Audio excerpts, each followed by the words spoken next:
하나님께서 우리에게 주시는 말씀은 에스라서인데요. 오늘 1장부터 2장까지 되어 있지만 오늘 1장만 함께 읽도록 하겠습니다. 에스라서 1장 우리 함께 드라마 바이블을 통해서 읽으려고 하는데 구약성경 711쪽입니다. 우리 함께 드라마 바이블을 먼저 하나님의 말씀을 읽겠습니다. 에스라 제1장.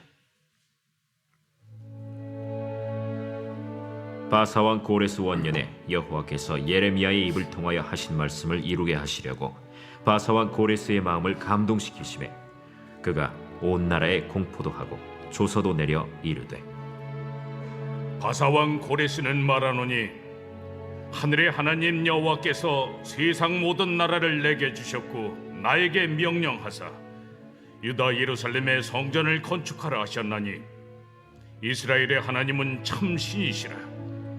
너희 중에 그의 백성된 자는 다 유다 예루살렘으로 올라가서 이스라엘의 하나님 여호와의 성전을 건축하라. 그는 예루살렘에 계신 하나님이시라. 그 남아있는 백성이 어느 곳에 머물러 살든지 그곳 사람들이 마땅히 은과 금과 그 밖의 물건과 짐승으로 도와주고 그 외에도 예루살렘에 세울 하나님의 성전을 위하여 예물을 기쁘게 드릴지니라. 이에 유다와 베냐민 족장들과 제사장들과 레위 사람들과 그 마음이 하나님께 감동을 받고 올라가서 예루살렘에 여호와의 성전을 건축하고자 하는 자가 다 일어나니 그 사면 사람들이 은그릇과 금과 물품들과 짐승과 보물로 돕고 그 외에도 예물을 기쁘게 드렸더라. 고레스 왕이 또 여호와의 성전 그릇을 꺼내니 옛적에 느부갓네살이 예루살렘에서 옮겨다가 자기 신들의 신당에 두었던 것이라. 바사왕 고레스가 창고지기 미드르닷에게 명령하여 그 그릇들을 꺼내어 세워서 유다 총독 세스바살에게 넘겨주니 그 수는 금 접시가 30개요 은 접시가 1000개요 칼이 29개요 금 대접이 30개요 그보다 못한 은 대접이 410개요 그 밖에 그릇이 1000개이니 금은 그릇이 모두 5400개라. 사로잡힌 자를 바벨론에서 예루살렘으로 데리고 갈 때에 세스바살이 그 그릇들을 다 가지고 갔더라. 아멘. 먼저 여러분 앞에 교회 소식 잠깐 전하도록 하겠습니다. 우리 정선아 협동관사님께서 오늘 오전 9시에 무릎 수술 예정이 되어 있습니다. 여러분들도 오늘 함께 새벽에 기도하실 때 수술이 잘 되실 수 있도록, 그래서 온전한 회복되어서 늘 새벽에 같은 자리에 앉아서 기도하시는 권사님이신데 수술 때문에 어제 입원해서 못 나오고 계십니다. 오늘 수술이 잘 될 수 있도록 여러분 기도 많이 해주시기를 부탁드립니다. 그리고 우리가 기도 시간이 참 많이 필요한 것 같습니다. 그리고 기도를 하나님 앞에 정말 깊이 들어가려면 적어도 한 20분 이상 되어야지만 조용하고 깊고 하나님과 개인적인 관계가 되는 것 같습니다. 그렇지 않으면 피상적으로 가게 되고, 그래서 우리가 적어도 기도 시간을 한 20분 정도 확보해 놓고, 아니면 계속 시간만 보게 되고 마음이 급해져서 기도할 수가 없는데, 적어도 이 새벽 기도의 기간 동안은 우리가 적어도 새벽에 내가 한 20분은 기도하겠다라는 마음으로 무조건 시간을 할애해 놓고 가시면 되겠습니다. 저도 가능한 한 그 시간에 맞출 수 있도록 이렇게 기도하고 말씀을 시간을 조정하도록 하겠습니다. 꼭 그렇게 해주시길 부탁드립니다. 그럴 때 하나님께서 여러분이 이런 2주간의 기도 시간을 통해서 반드시 여러분 한 분 한 분에게 만나주실 거라고 확신합니다. 같이 한번 기도하겠습니다. 거룩하신 아버지 하나님, 오늘도 불러주신 은혜 감사합니다. 하나님께서 우리 아버지가 되시고 하나님께서 약속하신 바를 신실하게 이루신 하나님이심을 믿기에 이 시간 우리가 주님의 도우심을 간구하며 새벽에 단을 깨웁니다. 특별히 하나님께서 주님 앞에 크고 작은 기도 제목 가지고 나와 기도하는 한 분 한 분을 일일이 기억해 주시고 우리들의 삶 가운데 하나님의 능력과 하나님의 살아계심을 경험되는 복된 시간 되게 하여 주옵소서. 특별히 기도 제목이 있어서 하나님 앞에 예물을 드리며 기도 제목까지 함께 드리는 손길들이 있습니다. 새벽마다 그 제목 붙들고 기도하고 있습니다. 비록 종이 부족하지만 하나님의 약속의 말씀 붙들고 간절히 기도하오니 그 모든 기도가 헛되지 않게 해주시고 하늘의 보호자를 움직이며 하늘의 능력을 경험하는 복된 기도들 되게 하여 주옵소서. 예수님의 이름으로 기도하옵나이다. 아멘. 오늘부터 우리가 정규 새벽 기도의 주요한 책이 되는 에스라서를 함께 살펴보려고 합니다. 그래서 먼저 에스라서를 잠깐 살펴보려고 하는데요. 많은 학자들이 이 책의 저자를 에스라라고 말합니다. 그리고 그의 앞에 학사라는 이름을 붙이죠. 그 이유는 우리 에스라 7장 6절에 보게 되면 본인을 모세 율법에 익숙한 학자라고 스스로가 자신을 지칭했기 때문에 그렇습니다.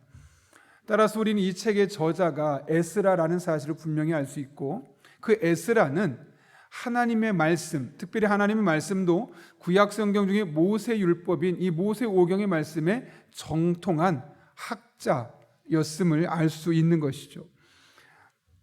이가 본인 스스로도 그렇게 이야기하고, 실제로 탈무드나 이런 책들을 보게 돼도 에스라가 이 에스라서의 저자라는 사실을 분명히 증언하고 있습니다. 역대 36장 22절과 23절 말씀 어제 우리가 읽지 않았습니까? 그런데 그 말씀이 오늘 에스라 1장 1절부터 4절까지의 말씀이 연결되어 있죠. 이걸 통해 우리가 알 수 있는 사실이 무엇입니까? 에스라서를 에스라가 썼을 뿐만 아니라 역대상하 또한 에스라의 작품이라는 것을 우리가 알 수 있는 것이죠. 그래서 우리가 에스라서를 읽을 때는 이 역대상하를 같이 보게 된다면 이 에스라서를 통해서 궁극적으로 하고 싶었던 메시지가 무엇인지 또한 알 수 있게 되는 겁니다. 다음으로 살펴볼 것은 이 책을 쓴 시기입니다. 바사왕 고레스가 칙령을 내리죠. 이스라엘 백성을 땅으로 돌려보내라, 예루살렘으로 돌려보내라고 칙령을 내리고, 이에 따라 3번에 걸쳐서 이스라엘 백성들이 다시 예루살렘으로 돌아오게 됩니다. 그 중에 첫 번째 돌아온 것은 스룹바벨을 중심으로 538년, 그때가 고레스가 칙령을 내렸던 538년에 1차로 이스라엘 백성들이 바벨론에서 돌아오게 되고, 2차는 그 뒤에 에스라를 중심으로 458년에 돌아오게 됩니다. 그리고 3차는 느헤미야를 중심으로 444년에, 이렇게 3번에 걸쳐서 바벨론 땅에 살고 있었던 이스라엘 백성들이 이제 본인들의 원래 고향인, 정신적인 고향인, 영적인 고향인 예루살렘으로 돌아오게 되는 것이죠. 그런 가운데 오늘 우리가 살펴볼 에스라서는 2차 귀환이었던 458년에 예루살렘으로 돌아왔고, 그때부터 느헤미야가 오기까지 444년까지 그 기간 동안 이 책을 쓰고 정리를 했다라고 이야기를 하고 있습니다. 이렇게 정리하고 구체적으로 오늘 에스라 1장 말씀을 함께 살펴보려고 하는데요. 오늘 에스라 1장 말씀은 이스라엘 백성을 그들의 본토였던 예루살렘으로 돌려보내라 라고 말하는 바사왕 고레스의 칙령으로부터 시작됩니다. 여러분, 고레스는 당시에 바사의 왕이었습니다. 바사는 도대체 어느 정도인가?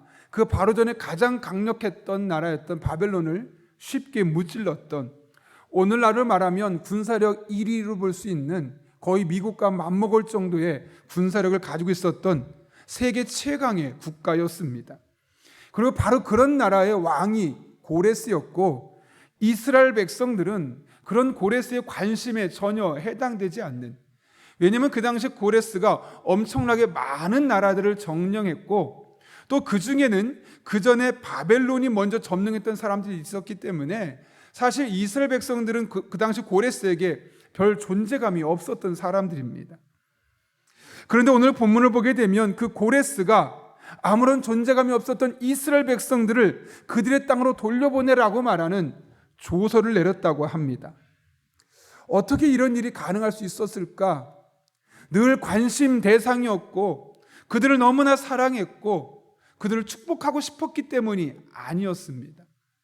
사실 고레스에게는 전혀 고려의 대상이 아니었던 존재들인 이스라엘 백성들, 어떻게 바사왕 고레스가 그의 마음에 변화가 일어나서 이스라엘 백성들을 돌려보낼 수 있었을까? 특별히 엄청나게 많은 이 사람들을 돌려보내면 그에게 손해가 될 수도 있는 건데, 적군이 더 돌아올 수 있는데 왜 그들을 돌려보내려고 마음먹었을까? 도무지 이해가 안 되는 장면이 오늘 사실 바사왕 고레스가 이스라엘 백성들을 돌려보내는 장면입니다. 우리가 보기에는 바사왕 고레스가 이스라엘 백성을 돌려보냈구나, 그냥 단순하게 성경 말씀 보고 그렇게 해석할 수 있지만, 그 당시 역사적인 배경을 보면 고레스가 이스라엘 백성을 돌려보내는 것은 결코 쉬운 일이 아니었습니다. 그런데 어떻게 해서 이런 일이 가능할 수 있었을까? 오늘 그 본문의 가능했던 이유를 1절에 이렇게 시작하죠. 바사왕 고레스 원년에 여호와께서 예레미야의 입을 통하여 하신 말씀을 이루게 하시려고 바사왕 고레스의 마음을 감동시키심에 그가 온 나라에 공포도 하고 조세도 내려 이르되. 하나님께서 어떻게 하셨다고 합니까? 무엇 때문에 결국 바사왕 고레스가 이스라엘 백성들을 돌려보내게 됐던 것은 하나님께서 바사왕 고레스의 마음을 감동시켰기 때문이다 라고 말하고, 그의 마음을 감동시켰던 가장 중요한 이유는 여호와께서 예레미야의 입을 통해 하신 말씀을 이루시려고 바사왕 고레스의 마음을 감동시키고 움직이셨기 때문이다 라고 말씀하고 있는 거죠. 복잡해 보이지만 쉽게 말하면 말씀을 이루시려고, 하나님께서 약속하셨던 예레미야 29장에서 하셨던 그 말씀을 이루시기 위해서 어쩌면 그 마음에 전혀 고려하지 않았던 대상을 생각나게 하시고 이들을 돌려보내야 되겠다라는 그런 마음에 감동이 있게 되었다는 것이죠. 여러분이 그렇다면 예레미야 29장에서 이미 하나님께서 예레미야 입을 통해 하셨던 약속의 말씀이 어떤 말씀입니까? 29장 10절부터 14절까지 제가 한번 읽어볼까요? 여호와께서 이같이 말씀하시니라. 바벨론에서 70년이 차면 내가 너희를 돌보고 나의 선한 말을 너에게 성취하여 너희를 이곳으로 돌아오게 하리라. 여호와의 말씀이니라. 너희를 향한 나의 생각을 내가 아나니 평안이요 재앙이 아니라 너에게 미래와 희망을 주는 것이니라. 너희가 내게 부르짖으며 내게 와서 기도하면 내가 너희들의 기도를 들을 것이요 너희가 온 마음으로 나를 구하면 나를 찾을 것이요 나를 만나리라. 이것은 여호와의 말씀이니라. 나는 너희들을 만날 것이며 너희를 포로된 중에서 다시 돌아오게 하되 내가 쫓아내었던 나라들과 모든 곳에서 모아 사로잡혀 떠났던 그곳으로 돌아오게 하리라. 이것은 여호와의 말씀이니라. 예레미야 29장 말씀 보게 되면 하나님께서 예레미야에게 바벨론 땅에서 포로로 70년이 지나면 내가 너희를, 흩어졌던 너희를 모아서 이스라엘로 돌려보내겠다라고 말씀하시는데, 그 뒤에 뭐라고 말씀하십니까? 여호와의 말씀입니다. 무려 4번에 걸쳐서 내가 반드시 그렇게 할게, 내가 한 말이야, 내가 약속한 거야 하면서 약속의 책임자이신 하나님을 스스로 드러내고 있는 것이죠. 여러분, 4번이나 그 이야기를 했다는 얘기는 뭘까요? 내가 4번이나 약속했으니까 그 약속 반드시 이룰게. 이미 예레미야를 통해서 4번에 걸쳐서 하나님께서 한 번에 그 이야기를 하신 겁니다. 그 실제로 여러분, 하나님께서 이 말씀을 지키시기 위해서, 본인이 약속하신 것을 이루시기 위해서 어떤 일을 행하셨습니까? 오늘 본문 보시면 사람들의 마음을 감동시키십니다. 1절 볼까요? 바사왕 고레스의 마음을 감동시켰습니다. 그 결과 2절을 보게 되면 자신의 소유, 내가 지금까지 모은 것, 싸워서 승리해서 거둔 모든 것을 하나님이 내게 주셨다. 여러분, 고레스가 하나님 믿는 사람입니까? 아니죠. 그런데 내가 지금까지 전쟁에서 싸웠던 모든 이 일들, 성취했던 모든 것들, 탈취했던 모든 것들을 하나님이 내게 주신 것이라고 말도 안 되는 고백을 지금 고레스가 하고 있는 겁니다. 제정신이라면 그렇게 할 수 없는 말이 하나님이 그의 마음동을 감동하시니까 나올 수 있었던 것이죠. 그러면서 3절은 이스라엘의 하나님은 참신이다 라고 말하고, 그 참신이신 하나님을 예배하는 성전을 세우라고 말합니다. 본인이 하나님을 믿었던 존재라면 모든 말이 이해가 되겠지만, 자신이 하나님을 믿는 존재가 아님에도 불구하고 하나님이 참신이다, 그러니 그 하나님을 예배할 성전을 너희가 돌아가서 지어라 그러니까 여러분, 이를 통해 우리가 알 수 있는 사실이 무엇이냐면 바사왕 고레스가 이스라엘 백성을 돌려보낸 이유가 무엇 때문이죠? 지금 그냥 돌아가서 살라는 게 아니라 성전을 지으러 돌아가라고 한 겁니다. 하나님을 믿지도 않는 바사왕 고레스가 성전 지으라고 이스라엘 백성들을 3차에 걸쳐서 돌려보내고 있다는 것이죠. 또 4절을 보게 되면 성전만 짓게 한 것이 아니라 성전 건축에 필요한 재물들을 먼저 다 준비할 수 있도록 합니다. 7절을 보게 되면 본인이 전리품으로 빼앗았던 온 성전의 그릇들을 이스라엘로 돌려보냈다고 합니다. 평상시에 고레스라면 도무지 상상할 수도 없고 할 수도 없는 행동들을 아무렇지 않게 하고 있는 것을 보게 됩니다. 고레스가 박애주의자라서 그랬을까요? 아니죠. 하나님께서 그의 마음을 감동시키셨기 때문에. 여러분, 그런데 하나님께서 바사왕 고레스의 마음만 감동시킨 것이 아닙니다. 5절을 보면 사로잡혀간 자들 중에 성전을 짓고자 하는 열망을 주셔서 나도 돌아가겠다라고 말하면서 2차 포로기한에 참여하도록 하고 있는 것을 보게 됩니다. 그 마음속에 하나님이 성전을 지으라고 하는데 왠지 그 마음에 감동을 주는 겁니다. 내가 그 한 자리를 차지해야겠다. 내가 그 한 자리를 감당해야 되겠다. 그런 사람들이 모여들기 시작한 것이죠. 내일 살펴보겠지만 2장에 그 사람들의 이름이 기록되어 있습니다. 뿐만 아닙니다. 6절을 보면 포로로 잡혀간 백성들 중에 사면에 있던 사람들을 나는 지금 가지 못하는데 그럼 내가 할 수 있는 것이 무엇일까? 내가 성전을 지을 수 있는 기술이 없는데 그럼 내가 갖고 있는 것으로 어떻게 섬길 수 있을까? 그 결과 그들이 은그릇과 금과 물품과 짐승과 보물과 그 외에도 예물을 드렸는데 어떻게 드렸다고 말합니까? 기쁘게 드렸다라고 말합니다. 주저하며 드린 것이 아니요, 어쩔 수 없이 드린 것이 아니요, 기쁜 마음으로 성전 건축에 그들의 일부분을 참여하게 되었음을 말씀하고 있는 것이죠.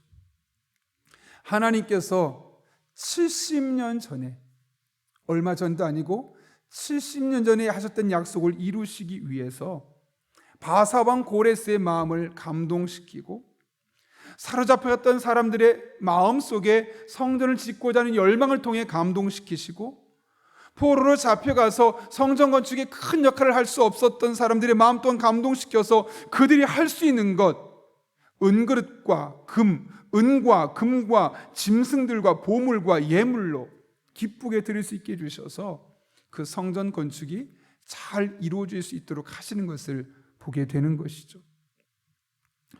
여러분, 지금 이 에스라서 1장이 우리에게 강조하고 있는 바가 무엇이겠습니까? 하나님께서 무려 70년 전에 하셨던 그 약속을 잊지 않고 계시다.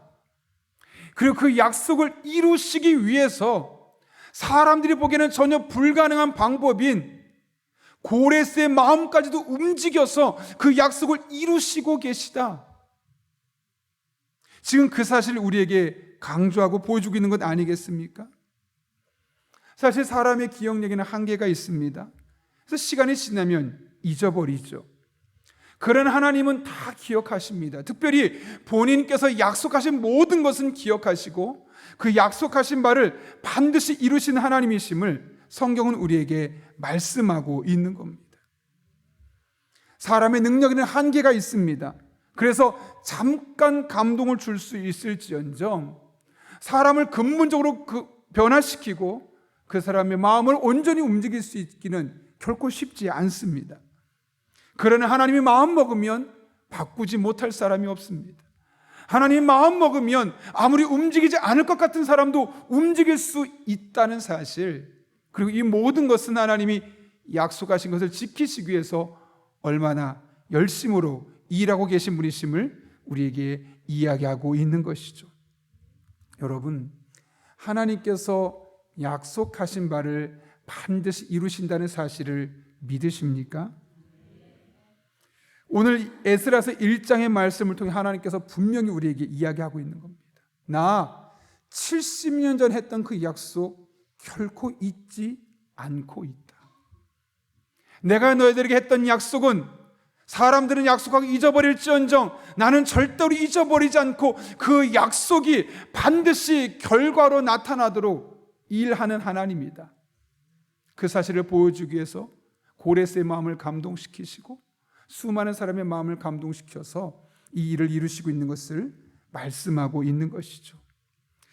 여러분, 그렇습니다. 우리 하나님은 1차적으로 약속하시는 하나님입니다.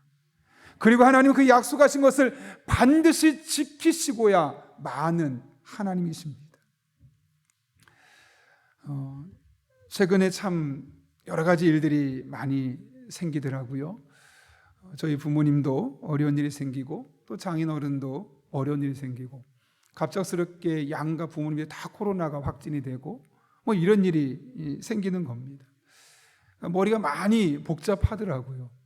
더군다나 두 분 다 기저질환 같은 질병을 갖고 있는데 이런 상태에서 도저히 어떻게 해야 되는가 마음이 걱정이 되고, 그래서 마음이 불안하다 보니까, 걱정이 되다 보니까 사실 한순간 마음이 좀 낙심이 되는 겁니다. 그런데 그때 하나님께서 들려주신, 마음에 깨닫게 하신, 저로 하여금 보게 하시는 말씀이 있는데 그것이 바로 이사야 43장 1절부터 3절까지 말씀입니다. 이렇게 기록되어 있죠. 야곱아, 너를 창조하신 여호와께서 지금 말씀하시느니라. 이스라엘아, 너를 지으신 이가 말씀하시니라. 너는 두려워하지 말라. 내가 너를 구속하였고 내가 너를 지명하여 불렀나니 너는 내 것이라. 네가 물 가운데로 지날 때 내가 너와 함께 할 것이라. 강을 건널 때 물이 너를 침몰하지 못할 것이며 네가 불 가운데로 지날 때 타지도 아니할 것이요 불꽃이 너를 사르지도 못하리니 대저 나는 여호와 내 하나님이요 이스라엘의 거룩하니요 내 구원자임이라. 여러분이 이 약속이, 이 말씀이 무엇이겠습니까? 하나님께서 약속해 주는 것 아니겠습니까? 너 힘들지? 너 걱정되지? 너 두렵지? 그런데 내가 너를 창조했잖아. 내가 너를 지었잖아. 내가 내 인생 책임져 줄 테니 두려워하지 마. 너는 내 것이야. 이게 뭘까겠습니까? 너는 내 것이니까 너는 내가 내 인생 책임져 줄게 라고 말씀하는 거죠. 물 가운데로 지날 때 강이 너를 침몰하지 못할 것이고 불 가운데 지낸다 할지라도 그 물이 너를 사르지 못할 것이다. 내가 너를 그렇게 지켜줄게 하며 그 약속의 말씀으로 분명히 이야기하는 것이죠. 이 말씀을 읽고 이 말씀을 약속의 말씀으로 받아들이는 순간 근심은 사라집니다. 이 약속의 말씀을 내게 주신 말씀으로 받고 하나님이 약속을 이루실 것을 믿고 그 하나님을 의지하고 그 하나님을 바라보는 순간 좀 전까지 마음을 불안하게 했던 모든 불안감이 사라지는 겁니다. 그리고 하나님만 바라보는 것이죠. 하나님만 의지하는 것이죠. 그 뒤에 하나님 이런 약속을 하셨으니 어떤 일이 일어나도 하나님은 반드시 책임지실 것이다. 그런 마음을 가지고 잠을 자고, 그런 마음을 가지고 설교를 준비하고, 그런 마음을 가지고 담대하게 믿음으로 선포하며 하나님의 말씀을 전할 수 있게 되었습니다. 여러분, 정말 하나님의 말씀이 여러분에게 주시는 약속의 말씀임을 믿으십니까? 하나님께서 여러분 한 분 한 분의 마음속에 성경 말씀을 통해 순간순간 약속을 해주시고 그 약속을 붙들고 하나님을 의지하라고, 하나님만 바라보라고 말씀하시는 것을 믿으십니까? 그럼 여러분 매일매일 주시는 말씀을 하나님께서 내게 주시는 약속의 말씀으로 붙드십시오. 그리고 그 약속의 말씀을 붙들고 하나님께서 나의 삶 가운데 이 약속을 이루시기를 기도하십시오. 간구하십시오. 하나님께 매달려 보십시오. 그러면 70년이 지나도 그 약속을 지키시는 하나님, 그 약속을 지키시기 위해서 도무지 움직이지 않을 수 있는 고레스의 마음까지도 바꾸셔서 그 일을 이루신 하나님, 반드시 경험하게 될 것입니다. 그 하나님을 붙들고 믿음으로 한 걸음 한 걸음 나아가는 여러분 한 분 한 분에게 오늘 예레미야를 통해 하신 약속의 말씀을 이루셨던 하나님께서 여러분 한 분 한 분에게도 동일하게 경험될 수 있기를 예수님의 이름으로 축원합니다. 우리 시간 함께 기도하고 찬양하겠습니다. 거룩하신 아버지 하나님, 오늘 약속하신 하나님이 그 약속을 이루시기 위해서 무려 70년 동안 기다리셨고 그 70년이 이르렀을 때 그 약속의 말씀을 지키셨던 것을 기억합니다. 우리 또한 그 약속의 말씀을 내게 주실 말씀으로 붙들고 하나님의 말씀을 붙들고 기도할 때마다 약속을 떠올리게 하시고 그 모든 기도가 우리의 삶의 응답으로 하나님의 살아계심의 역사하심으로 경험되게 하여 주옵소서. 예수님의 이름으로 기도하옵나이다. 아멘.